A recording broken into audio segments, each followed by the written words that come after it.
and then kill her.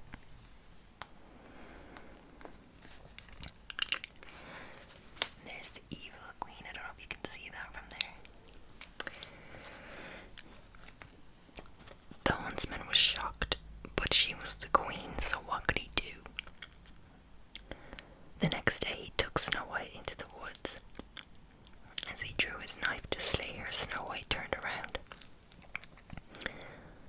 "Look," she said, taking something out of her pocket. "You have always been so good to me." She held in front of him 6 perfect arrowheads that she had carefully shaped. "Do you like them?" she said. "They are for you." "You can take these," said Snow White.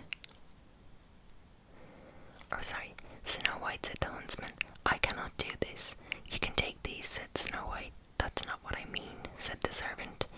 He dropped down to his knees. "How can I say this to you? The queen, your stepmother, ordered me to kill you," he said, "but I cannot." "She did what?" Snow White called out with alarm. "You must run away," said the huntsman, "far into the woods, now, and never ever come back to the castle." Snow White turned and ran into the woods as fast as she could. Deeper and deeper she ran. It was getting dark and the wolves were starting to howl. She tripped and her skirt was torn. Tall tree branches seemed to reach down to the very ground to grab her. She was scratched, bleeding, and she was scared. Yet she kept on running. Then, all of a sudden, far away, there was a light. Who was living so deep in the woods? She stepped closer. It was a cottage. It was a cottage, yet no sound came from the cottage, only light from the windows. Then we have the little cottage.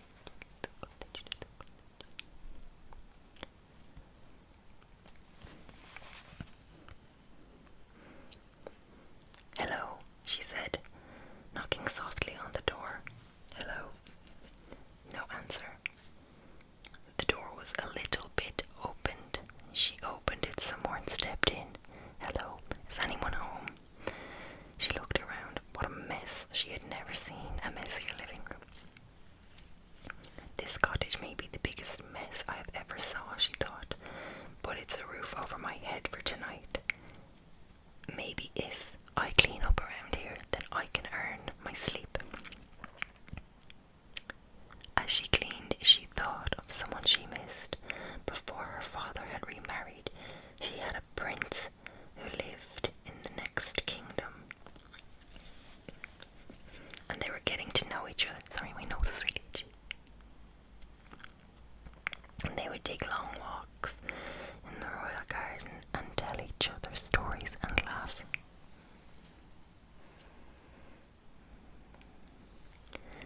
After the queen had moved into the castle, her stepmother had made a new rule for no more visitors.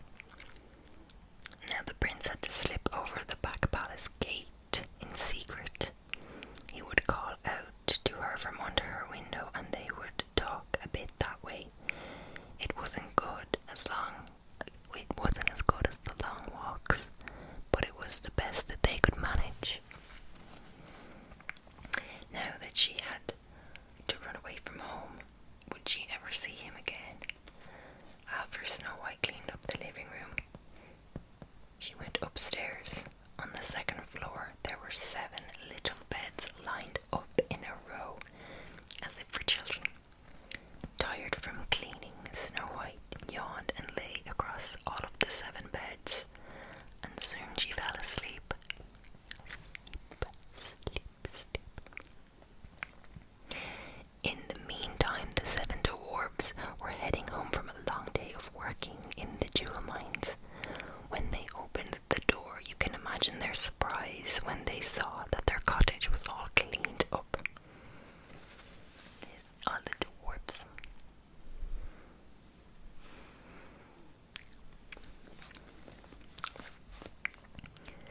What is this?" said one of the dwarfs, whose name was Doc. "I wouldn't mind more magic like this," said another dwarf with a smile, and his name was Dopey. "We'd better check upstairs," said another dwarf whose name was Grumpy. "Something is fishy around here, that's for sure." There, laying across all their beds, was a young lady fast asleep. "Who are you?" said all the dwarfs at once. Snow White bolted awake. The 7 dwarfs could tell she was surprised as they were. So soon they all relaxed and shared their stories. Snow White learned their names: Bashful, Doc, Dopey, Grumpy, Happy, Sleepy, and Sneezy. She told them all about her stepmother, that her stepmother had tried to get the huntsman to kill her, that the huntsman had set her free in the woods, and that she could never go home again. "Stay here with us," said Bashful. "That's so sweet," said Snow White, "but if I were to stay here at your home, I would have to do something for all of you." "But you already cleaned up our place," said Sneezy. "Keeping the house clean will be easy," said Snow White. "As long as we all pitch in, I will let everyone know what part they can do, and I will do my share too, of course." "That's fair," said Happy, "but there must be something else I can do for you," said Snow White. The 7 dwarfs shrugged. "Do you know how to read?" said Doc. "We have these books filled with wonderful tales and would love to be able to read them." And so it was agreed that Snow White would give them all reading lessons. To celebrate their new friendship, Snow White and the 7 dwarfs sang and danced the night away. The next morning, before they left for work, the 7 dwarfs warned Snow White that she must not open the door to anyone. After all, who knows what evil her stepmother might do? The princess nodded in agreement, and the dwarfs left the house. The princess prepared her first reading lesson. She also prepped a good hot meal for the 7 dwarfs when they returned home that night, and so the days passed. Back at the castle, the queen marched up to her mirror. "Mirror, mirror on the wall," she demanded, "who is the fairest of them all?" "Snow White is the fairest of them all," said the magic mirror. "That is impossible," screamed the queen. "The girl is no longer alive." "Snow White lives," said the magic mirror. And an image was shown on the mirror of Snow White living in the cottage with the 7 dwarfs. The queen turned red with rage. She screamed, "She will not get away with this." At the cottage of the dwarfs the next afternoon, when the 7 dwarfs were away at work, there was a knock on the door. "Who is it?" said Snow White, but she remembered the warning of the 7 dwarfs not to open the door to anyone. "It's only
chase